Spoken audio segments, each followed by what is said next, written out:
राजा उग्रसेन मथुरा के राजा थे। उनके पुत्र का नाम कंस और पुत्री का नाम देवकी था। कंस बहुत अत्याचारी था और अपने हठ के कारण उसने अपने पिता को ही राजगद्दी से उतार दिया और खुद मथुरा का नरेश बन बैठा। वह एक कठोर, निर्दयी और क्रूर व्यक्ति था। मथुरा में हर कोई उसकी क्रूर और दुष्ट प्रकृति से डरता था। लेकिन एक व्यक्ति था जिसे कंस प्यार करता था और जिसकी वह पूजा करता था। वह थी उसकी बहन देवकी। देवकी का विवाह वासुदेव नाम के एक यदुवंशी सरदार से तय हुआ था। तुम्हारे जाने के बाद ये महल सूना सूना लगेगा देवकी। शादी बहुत ही धूमधाम से हुई। न जाने क्यों देवकी के विदा होने पर मेरा मन विचलित हो रहा है। मैं देवकी को उसके ससुराल तक पहुंचा कर आऊंगा।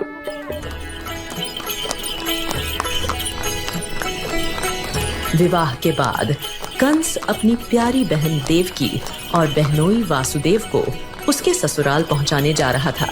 जब वे रास्ते में थे, तभी अचानक आकाशवाणी हुई।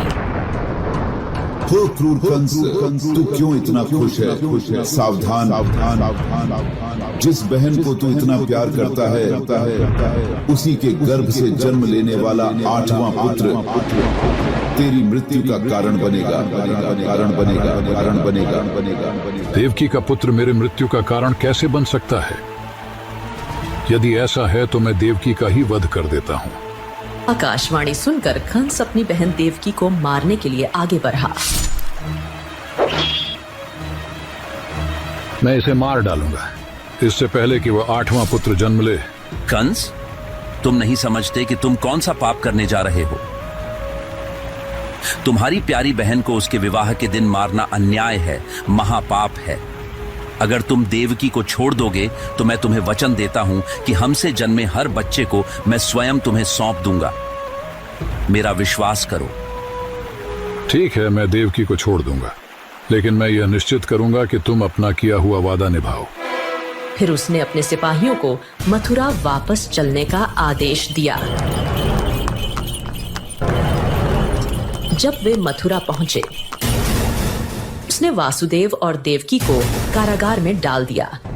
जैसे ही देवकी की पहली संतान का जन्म होता है, अपने वचन अनुसार वासुदेव अपनी पहली संतान को लेकर कंस के पास आते हैं। बालक को देखते ही कंस के मन में ममता के भाव आ जाते हैं। कंस सोचता है, इसने मेरा क्या बिगाड़ा है? मुझे तो खतरा 8वीं संतान से है। कंस का मन बदल जाता है। ले जाओ अपने बच्चे को। ये विधान के अनुरूप नहीं हो रहा है। अगर कंस के मन में ममता के भाव जाग गए तो भगवान अवतार कैसे लेंगे? नारद जी कंस से मिलने आते हैं। नारद जी के एक हाथ में एक कमल का फूल रहता है। कंस, मुझे यह बताना, इस फूल की पहली पत्ती कौन सी है और 8वीं पत्ती कौन सी है? इसकी तो हर पत्ती पहली और हर पत्ती 8वीं है। तो इसी प्रकार तुम्हें क्या पता उस आकाशवाणी ने कैसी गिनती कराई हो? ऐसा भी तो हो सकता है इस कमल के फूल की तरह पहली संतान ही 8वीं संतान हो। वह कारागार में जाता है। देवकी, मुझे बच्चा दे दो। कंस ने देवकी से बच्चा छीन लिया और उसके पैरों को पकड़ लिया। फिर उसने उसे जमीन पर पटक दिया, जिससे वह बच्चा उसी क्षण मर गया। इसके बाद कंस ने 7 बच्चों को भी इसी तरह मार डाला।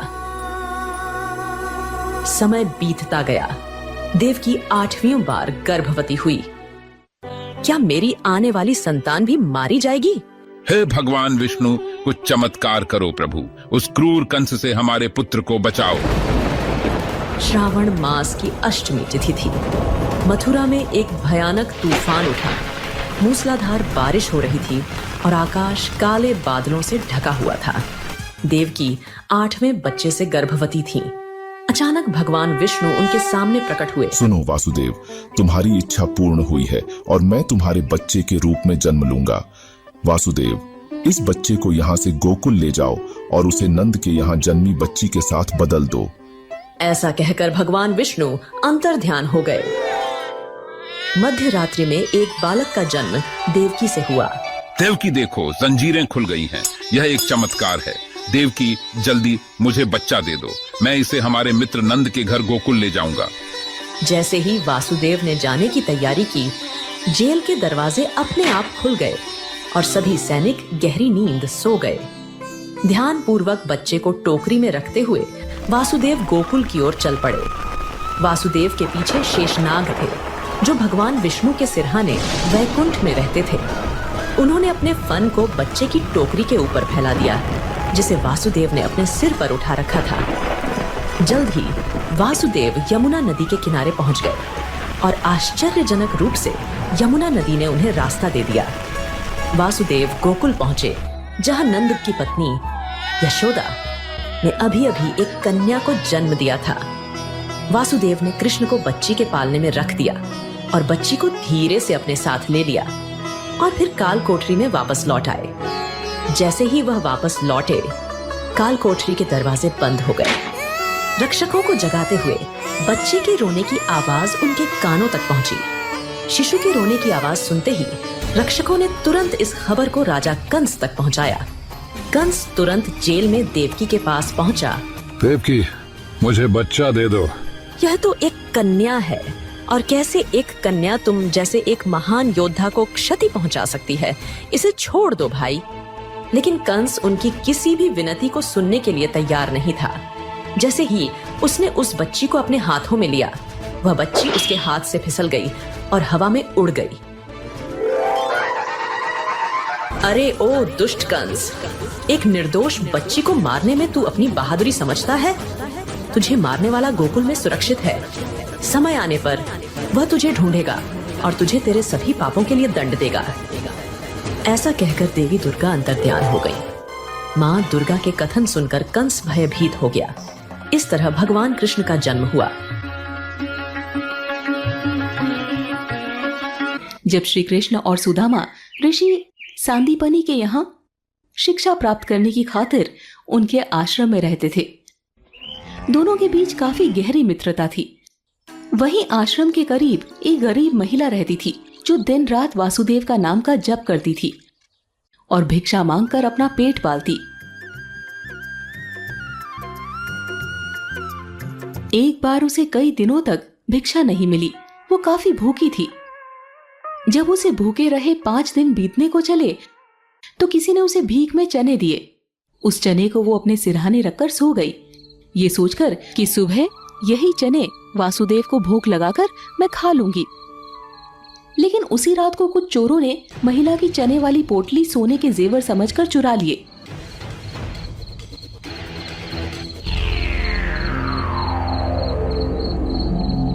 जब महिला चोर चोर चिल्लाने लगी, तो चोर जाकर ऋषि सांदीपनि के आश्रम में छिप गए।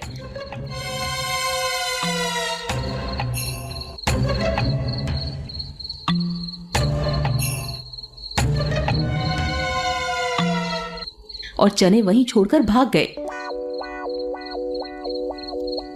ऐसे में भूखी महिला ने श्राप देते हुए कहा, मुझ लाचार बेबस के चने चुराकर क्या मिलेगा तुझे?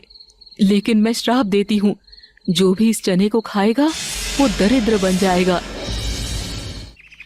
जब सुबह हुई तो श्री कृष्ण और सुदामा अपने गुरु के पास गए और उन्हें प्रणाम किया। प्रणाम गुरुदेव। तब गुरुजी ने दोनों को आशीर्वाद देते हुए कहा, जीते रहो वत्स, सदा सुखी रहो। जाओ वत्स्य यज्ञ के लिए समीधा ले आओ, लेकिन ध्यान रखना हर ओर बादल घिर रहे हैं, लगता है तेज बारिश होगी, इसलिए ज्यादा दूर मत जाना।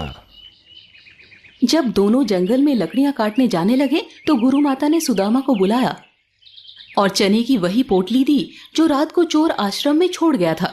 गुरु माता ने वही चने की पोटली सुदामा को देते हुए कहा, सुदामा, जंगल में जब भूख लगे तो तुम और कृष्ण मिलकर ये खा लेना। सुदामा बहुत ज्ञानी थे। गुरु माता को तो चने से जुड़े श्राप के बारे में कोई जानकारी नहीं थी, लेकिन सुदामा को सब ज्ञात हो चुका था। इसीलिए सुदामा ने वो पोटली अपने पास छुपा ली। जब दोनों जंगल पहुंचे तब दोनों ने मिलकर लकड़ियां काट ली।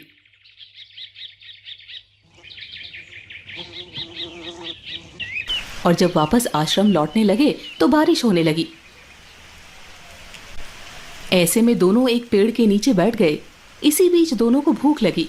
तब कृष्ण ने सुदामा से पूछा, सखा, मुझे भूख लग रही है, क्या तुम्हारे पास कुछ खाने को है? तो सुदामा ने कहा, नहीं, मेरे पास तो कुछ भी नहीं है। लेकिन सुदामा को भी तेज भूख लग रही थी। सुदामा ने सोचा, अगर ये चने कृष्ण को दे दिए तो श्राप की वजह से वो दरिद्र हो जाएगा। ऐसे में तो पूरा संसार ही दरिद्र हो जाएगा। नहीं, ये चने मैं कृष्ण को नहीं दे सकता। ये सोचकर सुदामा चुपके से चने खाने लगते हैं। श्री कृष्ण ने उनसे पूछा भी, तुम कुछ खा रहे हो क्या? तो सुदामा ने कहा, नहीं, मैं तो कुछ भी नहीं खा रहा। ठंड से मेरे दांत कपकपा रहे हैं। फिर दोनों वापस आश्रम लौटते हैं। जब दोनों की शिक्षा पूरी हो जाती है तो श्री कृष्ण द्वारिका के राजा बन जाते हैं और सुदामा बहुत गरीब रह जाते हैं। उनके घर इतनी ज्यादा गरीबी थी कि कई कई दिनों तक उन्हें भोजन नहीं मिलता। ऐसे में एक दिन सुदामा की पत्नी ने सुदामा से कहा, आप तो कहते हैं द्वारका के राजा श्री कृष्ण आपके बाल सखा हैं, तो एक बार आप उनके पास क्यों नहीं जाते? वो इतने बड़े राजा हैं, आपको तो बिना मांगे ही वो कुछ ना कुछ दे ही देंगे। हमारा कुछ समय अच्छे से व्यतीत हो जाएगा। हम तो भूखे रह लेंगे, लेकिन बच्चों को भूखा कैसे रखें? तब पत्नी की बात मानकर सुदामा द्वारिका श्री कृष्ण के पास जाने के लिए तैयार हो जाते हैं। लेकिन अब उन्हें इस बात की चिंता सताती है कि खाली हाथ सखा के पास कैसे जाएं। तब उनकी पत्नी पड़ोस से थोड़े से चावल मांग लाती है और वही चावल एक पोटली में बांधकर सुदामा को ये कहकर देती है कि ये चावल श्री कृष्ण को देना। सुदामा चावल लेकर खाली पैर पैदल ही द्वारिका जाते हैं, जिनसे उनके पैर में कई कांटे चुभ जाते हैं।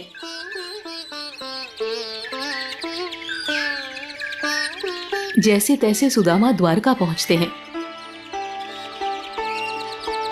और श्री कृष्ण के महल के पास पहुंचकर द्वारपाल से कहते हैं, द्वारपाल, मैं श्री कृष्ण का बाल सखा हूँ, क्या तुम मुझे उनसे मिलवाओगे? सुदामा की बात सुनकर वहां